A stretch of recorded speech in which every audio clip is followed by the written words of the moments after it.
देश को जरूरत है अग्निवीरों की, चलना ही होगा अग्निपथ पर।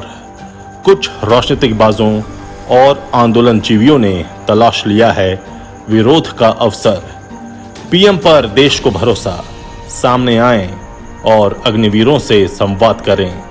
देशभक्त कभी उपद्रव नहीं करता, देश की संपत्ति को नुकसान नहीं पहुंचाता। नमस्कार, आजाद सिपाही विशेष में आपका स्वागत है। मैं हूं राकेश सिंह।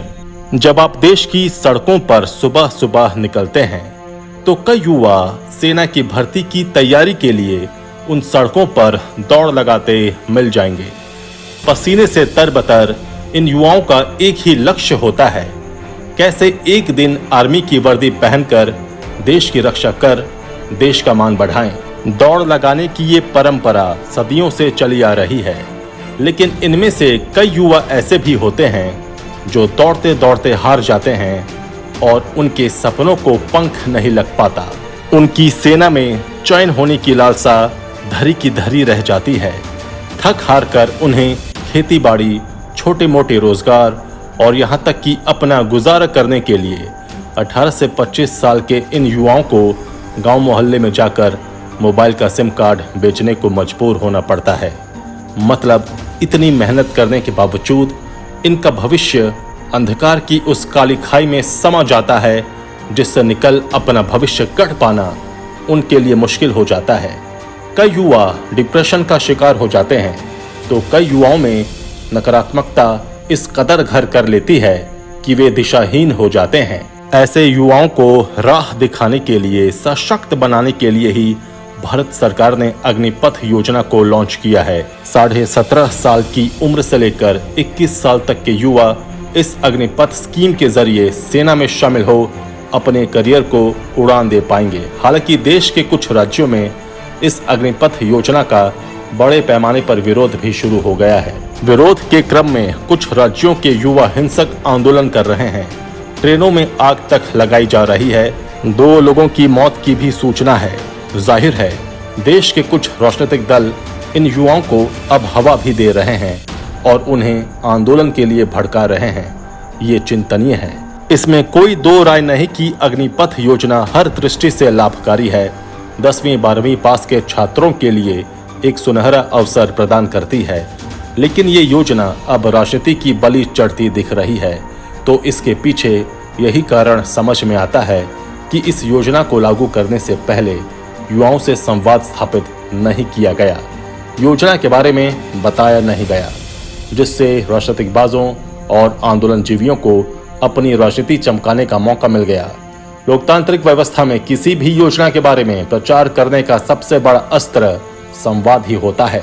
इतनी अच्छी योजना का विरोध अगर हो रहा है तो जाहिर है कि युवाओं तक इसका सकारात्मक पक्ष नहीं गया है। हमें लगता है कि देश के प्रधानमंत्री को युवाओं के सामने आना चाहिए और इस योजना के बारे में उन्हें बताना चाहिए। ये योजना सचमुच में क्रांतिकारी कदम है।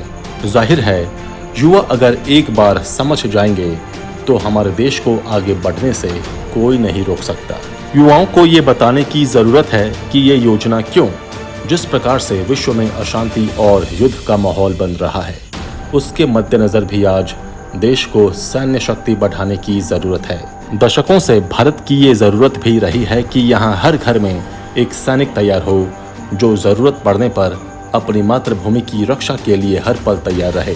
आज वो समय आ गया है जब युवाओं को देश की सेना में शामिल कराया जाए। देश के युवाओं को अनुशासित, निडर, स्किल्ड और आत्मनिर्भर बनाया जाए। उन्हें बेरोजगारी की खाई में फंसने से बचाया जाए। उन्हें नकारात्मक गतिविधियों और देश विरोधी शक्तियों के चंगुल में फंसने से भी बचाया जाए। आज विरोध के नाम पर हिंसक आंदोलन कर रहे इन युवाओं को ये समझने की जरूरत है कि देश की सेना के कुछ नियम होते हैं, जरूरतें होती हैं, योजना होती है। सेना में भर्ती होना सिर्फ रोजगार का माध्यम नहीं है, ये देश की सुरक्षा से जुड़ा मामला होता है। आज देश को युवा सेना की जरूरत है। भारत के सामने अभी कई प्रकार की चुनौतियां हैं। दुश्मन देश भारत की विकास यात्रा को प्रभावित करने के लिए नए नए षड्यंत्र रच रहे हैं। इन्हीं षड्यंत्रों को ध्वस्त करने के लिए प्रधानमंत्री नरेंद्र मोदी ने अग्निपथ योजना को लॉन्च किया है। क्या है अग्निपथ योजना? कैसे होंगे देश के युवा इससे लाभान्वित और क्यों है देश को इसकी जरूरत, बता रहे हैं आजाद सिपाही के विशेष संवाददाता राकेश सिंह।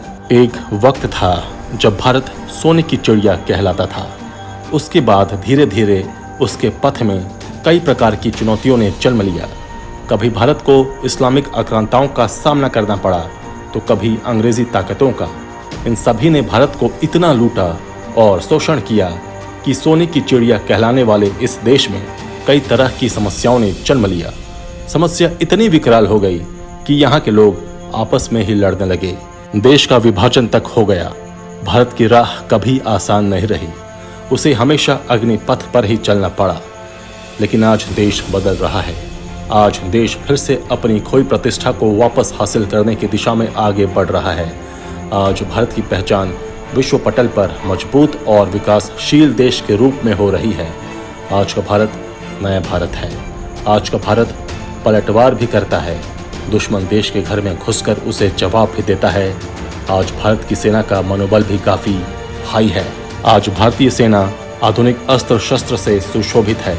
लेकिन यहाँ ये समझना जरूरी है कि जब भी कोई बड़ा बदलाव होता है, परिवर्तन होता है, उसके साथ साथ नई नई चुनौतियों का भी जन्म होता है।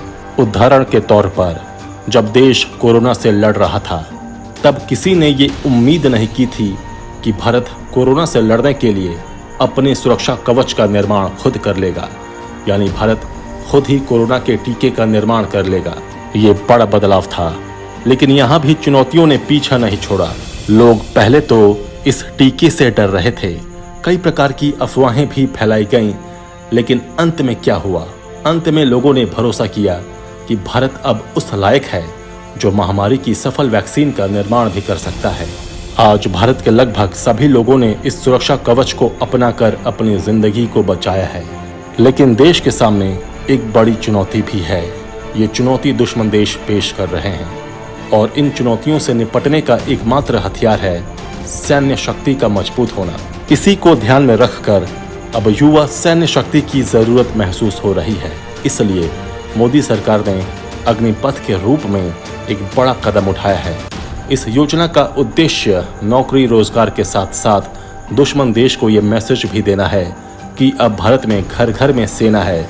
जिस प्रकार से विश्व में अशांति का एक वातावरण बन रहा है, वैसे में भारत की तेजी से बढ़ती विकास यात्रा दुश्मन देशों को पच नहीं रही है। वे लगातार प्रयासरत हैं कि कैसे भारत में अशांति का माहौल बनाया जाए, कैसे भारत की विकास यात्रा पर ब्रेक लगाया जाए। इसके लिए देश विरोधी ताकतें किसी भी सही नीति का भ्रामक प्रचार कर यहाँ के युवाओं और लोगों को बरगलाने में जुट जाती हैं। दुश्मन देशों को मुंहतोड़ जवाब देने के लिए भारत को अपनी सैन्य शक्ति में एक बड़े बदलाव की जरूरत थी, जिसे दुनिया के कई सुपर पावर देश अपना चुके हैं। कड़ी चुनौतियों से पार पाने के लिए ही भारतीय सेना की बहाली प्रक्रिया में बड़ा बदलाव हुआ है। जाहिर है हर बदलाव नई चुनौतियां लेकर आता है। इसमें भी यही हो रहा है। लेकिन सोचने की जरूरत है कि एक सिस्टम जो अंग्रेजों के जमाने में बना, उसे अब समय की मांग के अनुरूप बदलने की जरूरत है। अब समय आ गया है कि भारत के घर घर में अग्निवीर का जन्म हो। उसे इतना लायक बनाया जाए कि वो अग्निपथ पर सवार भारत को अपनी ऊर्जा से गौरवान्वित करेगा। इसलिए भारत सरकार ने देश को युवाओं को फौलादी बनाने के लिए, आत्मनिर्भर बनाने के लिए, अनुशासित बनाने के लिए, माता पिता का मजबूत सहारा बनाने के लिए और दुश्मन देशों के नकारात्मक अरमानों को चकनाचूर करने के लिए अग्निपथ स्कीम को लॉन्च किया है। इस अग्निपथ की अग्नि में लाखों अग्निवीर तैयार होंगे जो देश की विकास यात्रा में सफलताओं के पंख जड़ेंगे। देश के रक्षा मंत्री राजनाथ सिंह ने अग्निपथ योजना को युवाओं के लिए एक सुनहरा अवसर बताया है। उन्होंने कहा कि इससे युवाओं को सेना में भर्ती होने और देश की सेवा करने का मौका मिलेगा। इस योजना से देश की सुरक्षा मजबूत होगी। इससे देश में रोजगार के अवसर भी बढ़ेंगे। मौजूदा वैश्विक हालात को देखते हुए सभी भारतवासी ये महसूस कर रहे हैं कि अपना देश मजबूत हो। जाहिर है देश तभी मजबूत होगा जब उसकी सेना मजबूत बनेगी। सेना की मजबूती के लिए युवा सैन्य का होना जरूरी है। उसके पास आधुनिक उपकरण भी होने चाहिए। सैन्य शक्ति को मजबूत करने के लिए वर्ष 2020-21 में भारत का रक्षा बजट 4.85 लाख करोड़ रुपए था, जिसमें से 54% हिस्सा सिर्फ सैलरी और पेंशन पर खर्च हो रहा था। सरकार चाहकर भी सेना के आधुनिकीकरण पर ज़्यादा जोर नहीं दे पाती, इसलिए सेना के आधुनिकीकरण को ध्यान में रखकर ही ये योजना बनाई गई है। क्या है अग्निपथ योजना? भारत सरकार ने सेना में भर्ती के लिए अग्निपथ योजना लॉन्च की है। इसमें 4 साल के लिए सशस्त्र बलों में युवाओं की भर्ती होगी, जिन्हें अग्निवीर कहा जाएगा। इस साल करीब 46,000 युवाओं को सशस्त्र बलों में शामिल करने की योजना है।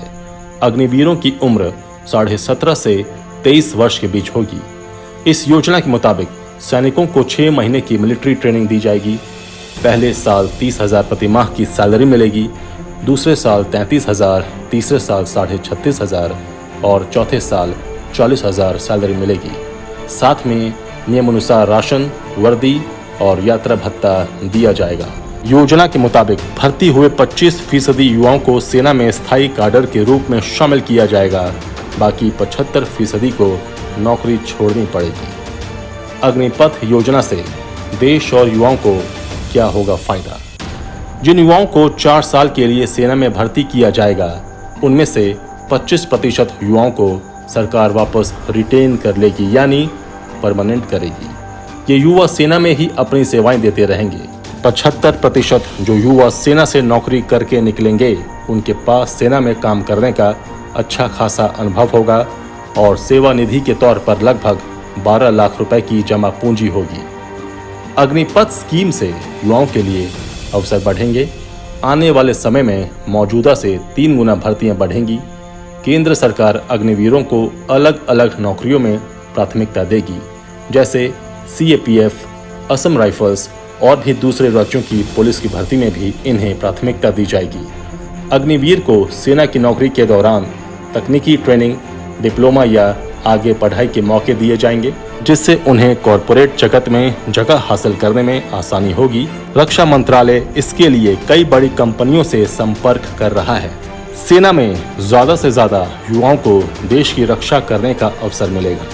इससे भारतीय सेना की औसत उम्र 32 वर्ष से घटकर 26 वर्ष हो जाएगी। यानी आज से 50 वर्षों के बाद जब देश की आबादी तेजी से बूढ़ी हो रही होगी, तब भी हमारी सेना युवा रहेगी, क्योंकि इस योजना के तहत एक समय अंतराल पर युवा सेना में भर्ती होते रहेंगे।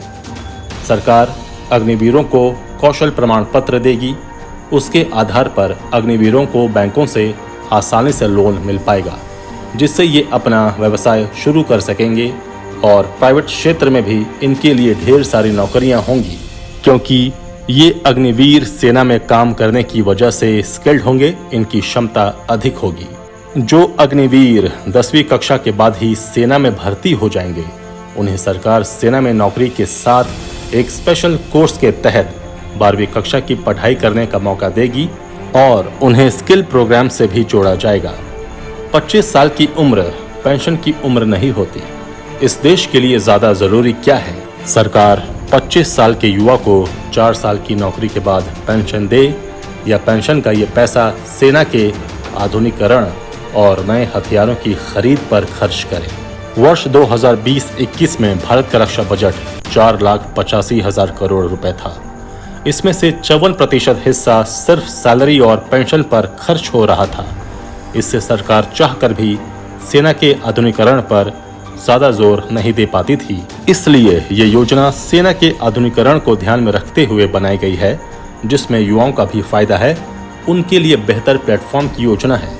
योजना के तहत अग्निवीरों की सालाना सैलरी 4.76 लाख रुपए होगी।